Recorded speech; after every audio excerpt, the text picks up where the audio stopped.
yeah, yeah, yeah, yeah, yeah, yeah.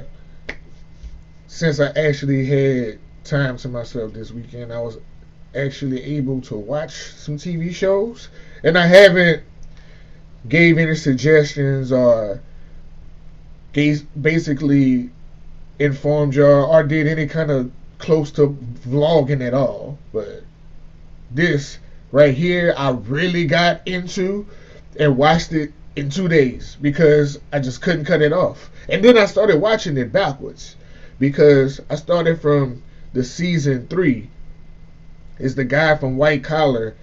I was always a fan of his work, so I was like, I'm gonna check it out because I wasn't a fan of this young lady's work. The lead woman in season 1, not a big fan of her work, and I didn't even know who the little boy was for season 2. So I would see it, it would pop up, I would skip past it. But once I saw season 3 had that guy in it, I started watching it, and I loved it. So I just let it play, and it played from season 3 to season 2 to season 1, and I think me playing it that way made me enjoy it because I think if I would have watched it from season 1, I wouldn't have continued, even if a boy would have been in there, because season 1 is just so it's it's too much pedophilia for me. Like it's heavy on the pedophilia and kind of almost incest going on in season 1, but it is good. I did enjoy it. You see her.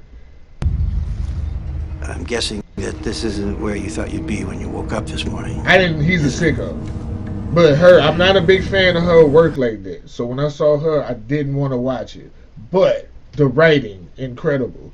She was dating a drug dealer who drugged her and her sister. I mean, her sister didn't. I wouldn't say she was raped, but she was being raped or sold to by her boyfriend.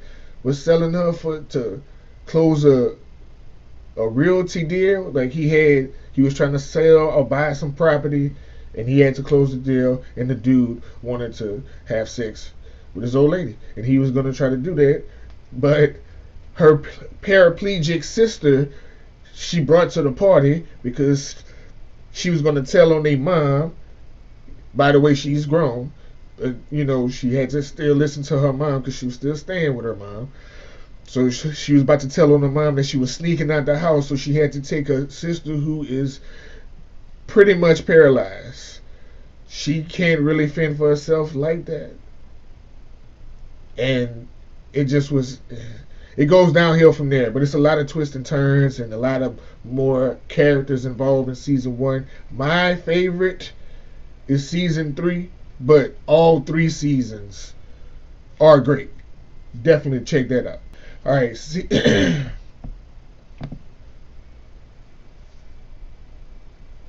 All right. Season 2. The kid grows up in a cult, basically. His real mom ran away from the cult or couldn't keep him. It wasn't supposed to have no kids on the land in the land or on the property. If you have kids, you gotta go, or they just, abort them. But this time, the man wanted to keep the child. But the woman that he was with previously, she wasn't able to keep hers. So once the woman ran away from the cult, she started taking care of the child. They raised them under his rule, under their rules and regulations. He had their beliefs, all that, good and brainwashed. So they tried to get rid of him.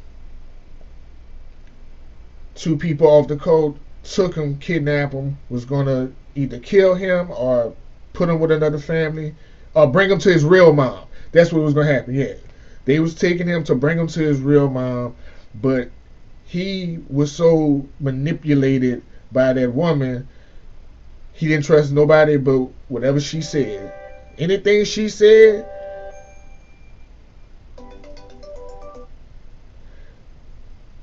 anything she said, He believed wholeheartedly, that's it. My mom knows everything. She loves me. She's trying to protect me. So he ended up killing the two people that tried to take him to his real mom, because his mom had already told him, don't believe no outside people.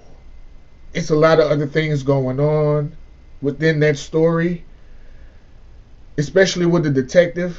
I didn't know he was a sicko like that because I watched it from season 3 and he wasn't that bad off as he was in season 2. Season 2, he's way worse. I think that's the worst he's gonna be ever. Because season 1, he wasn't too bad off either. He was kind of fighting through a divorce in season 1. Season 2, he is like full blown whores, drinking. He's like into getting his fingers stepped on and being whipped and beaten. I don't know. It was he's into some kinky shit on season 2. That's all I'm gonna say. But it's a lot going on in the story with the woman who's the mother of the child. I don't want to give away the whole thing because I want y'all to watch it, because y'all gonna enjoy it. If you into the thriller, mystery, crime, this is top notch.